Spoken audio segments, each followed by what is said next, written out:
I hope that this finds everyone well. Something a little different today.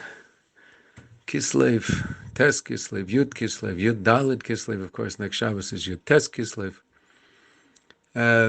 Just to repeat a story that I heard, three stories that I heard in Verbrengen last Shabbos. I apologize for anybody who heard these stories. Some people might have.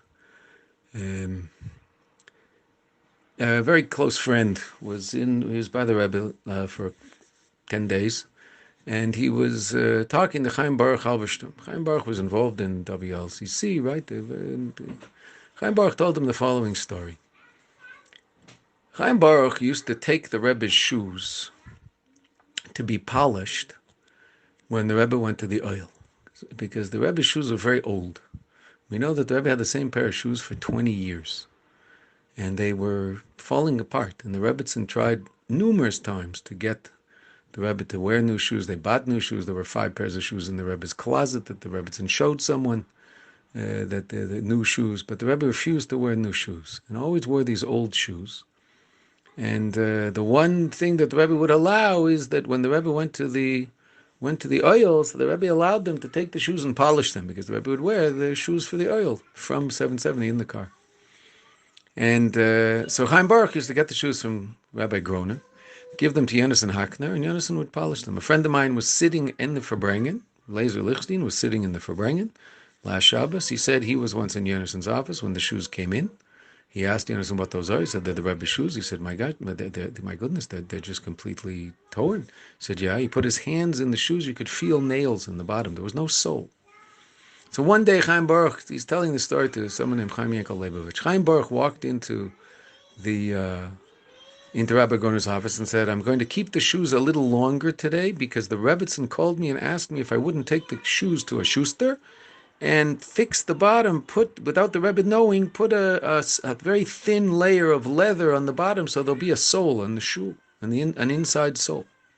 Rabbi Groner said, B'shumar fin lo, you can't trade with the shoes, you can't do anything to the shoes. The Rebbe is very makpi.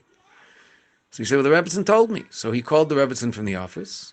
The Rebbetzin said, I want you to take the shoes. He told Rabbi Groner, the Rebbetzin said, I want you to take the shoes. So Rabbi Groner said, look, you want to take the shoes, you can take the shoes. But I'm telling you, you're playing with fire if you take the shoes. So now he was very nervous. He wasn't so sure he wanted to do this. Called back the Rebbetzin. She said, look, do what you want. He didn't take the shoes. That was the story Chaim Baruch told my friend. The next morning, the same person, Chaim Yankel Leibovich, walked into 770. He saw Mendel Groner. Mendel Groner is Rabbi Groner's son. He's putting together a book of amazing stories from the notebook of Rabbi Groner. He wrote down everything that went on in the office. Obviously not everything, but many, many things. They're putting out a tremendous book. They're working very hard on it. So he told Rabbi Groner, Mendy Groner, the story. And Mendy said, oh, I'll tell you a story that's very interesting, because I'll tell you a story that my father told me. Once his father noticed that when the Rebbe walked in the office, the Rebbe used to take off his shoes. He would sit in the office without his shoes, but he wouldn't let Rabbi Groner touch the shoes, move the shoes, nothing to do with the shoes. So Rabbi Groner once said to the Rebbe, he heard a story of the Baal Shem Tov, that the Baal Shem Tov once went to sleep. He lay down, he took his shoes off, put them by the bed, lay down, and the non-Jewish maid in the house came and moved the shoes. The Baal Shem Tov woke up and was extremely upset that someone had touched his shoes and moved his shoes. So Rabbi Groner asked the Rebbe, is that why the Rebbe is so makpi that we don't touch the Rebbe's shoes? And the Rebbe evidently said yes. Well, we still don't know the full brunt of the story. That night, Chaim Yankel was at a wedding in Crown Heights, and he ran into Chaim Shaul Brook, and he told Chaim Shaul these 2 stories. So Chaim Shaul said, oh, it's interesting, I have a 3rd story for you. What's the 3rd story?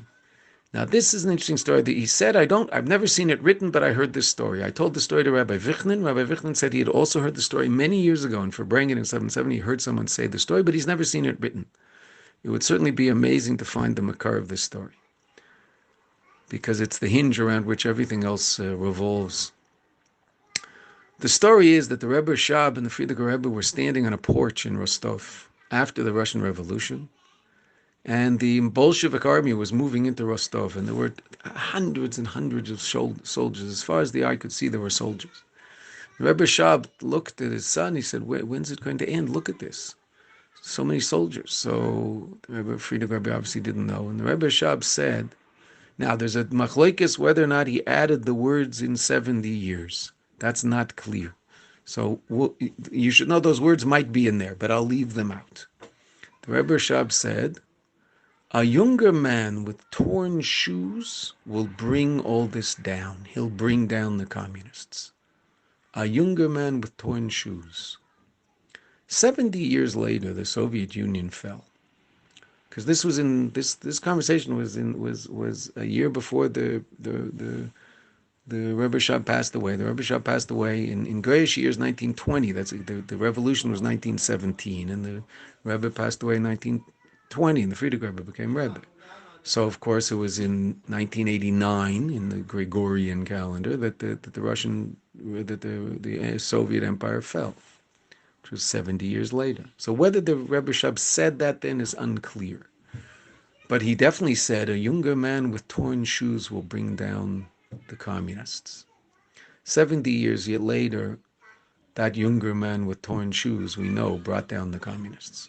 The Rebbe talked about it in Farbrengen in the fall of the Soviet Empire on Shabbos, when it was clear that it was all over. And lo and behold, very soon after, exactly how, whether it was Sunday, Monday, or it was the next week, but very soon after, the Hasidim noticed that the Rebbe was wearing new shoes. The Rebbe agreed to put on new shoes only after the Soviet Union fell, because for whatever reason, something we can't even begin to understand, but we certainly get a good insight into who our Rebbeim are and what they're involved in when we're not looking, so to speak. The Rebbe Rashab said a younger man with torn shoes is going to bring it all down, and that younger man with torn shoes is our beloved Rebbe, and he brought it all down and then changed his shoes. Even the Rebbetzin did not know why the Rebbe would not change his shoes. The only one who had an appreciation of it to the extent that he was willing not to get involved was Rabbi Groner. Everybody else was trying to get involved and actually fix the Rebbe shoes and buy the Rebbe new shoes. Rabbi Groner was the one who said, just don't play with the Rebbe shoes. You're playing with fire. So that story helps us. That story helps us understand. That story helps us understand with whom we're dealing a little bit, and we certainly, our fervent wish is the younger man with the torn shoes. As he brought an end to the Soviet Union, so too he should bring an end to Gullus, and it should be Tekef from Yad Mamish, and the Rebbe and the Rebbetzin should have many, many, many more happy years together, and the Mittler Rebbe will be back with us. And Yud-Tes Kislev, Yadrabba, Yud-Beis Kislev. This Shabbos will be in Beis HaMikdash together, and Yud-Tes Kislev will be the greatest Yud-Tes Kislev in the history of Yud-Tes Kislev. Can't wait to celebrate it with all of you here in Eretz Yisrael. Greetings from Yerushalayim.